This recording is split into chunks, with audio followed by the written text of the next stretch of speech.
Hello everyone, my name is Dhruv. I am an intern at LEXIS and Company. So today in this video we are going to discuss a very important topic from the parents' perspective or from our perspective of our teenagers' friends, because these if we see about parents' perspective, so their children have a harm because sometimes they are out, sometimes they are in the playground. So what I am trying to say is that they can be kidnapped or something can be there. And from the point of view of our teenager friends, so as they go out for tuitions, for many more other activities, for their extracurricular activities, so they can also fall into someone's trap and someone can kidnap them. So we are going to discuss what kidnapping says and what law says about kidnapping. So kidnapping is today's topic is kidnapping, and it can be stated as that according to section 359 of IPC, kidnapping is of two types, which is kidnapping from any other state or kidnapping from a lawful guardianship.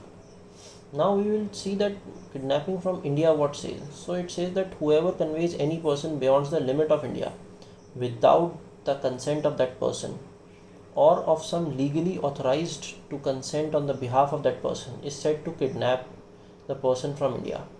Now this is when done talking about the state borders or the country borders, etc. Not kidnapping from lawful guardianship. So whoever takes or entice any minor under 16 years of age if male or under 18 years of age if female, or any person of unsound mind out of keeping the lawful guardianship of such minor of unsound mind without the consent of that legal guardian is said to kidnap such minor or person from the lawful guardianship. Now kidnapping can be done we can divide kidnapping in two phases. So minor person of unsound mind, plus if we take away the person from lawful guardianship, plus we are taking the person from the guardian without the guardian's consent. So all this constitutes and makes kidnapping from lawful guardianship. Now talking about kidnapping so much, so from a kidnapper's point of view, as we should not discuss this, but yes, so what are the essentials according to the law?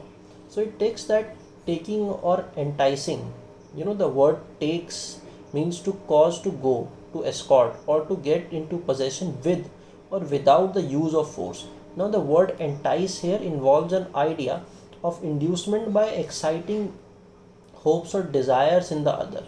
Now this inducement of exciting hopes is that if a person tries to accumulate us, or if he tries to bribe the other person, which is of course a minor, so we can consider him as a child. So if the person tries to bribe the child and takes him along with him and away from the position of his lawful guardian, so all this can be included in the under enticing.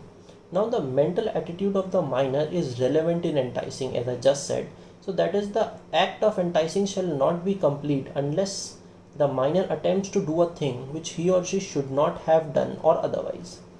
Now talking about without the consent of guardian, so the consent of guardian child is completely immaterial here, as it is the consent of the guardian alone which is taken into consideration, because the child is considered incapable of giving his valid consent, and that is the reason he is considered as minor. Now the consent can be given under this section should be free. That is, it must not have been obtained by fraud or misinterpretation. The consent should be authentic. To be explanatory, it should be authentic. And the third one is that out of keeping of lawful guardian. So the word keeping here plays an important role and means that within the protection or care of the guardian. The minor doesn't need to be in the physical possession of the guardian, and it connotes the idea of charge and protection, whether the actual or constructive. Now a child, talking about a specific child genre, So the child may not always allow it to be in direct physical custody of the guardian, but as long as the whereabouts of the child are, so they are known to be that they are in control upon the movement of the child, and he is said to be within the keeping of the guardian. And the fourth, which is any person of unsound mind, we can take him, and it's can be fall under essentials of kidnapping. So this was all about that, what is done when a child is kidnapped or when a minor is kidnapped. Thank you.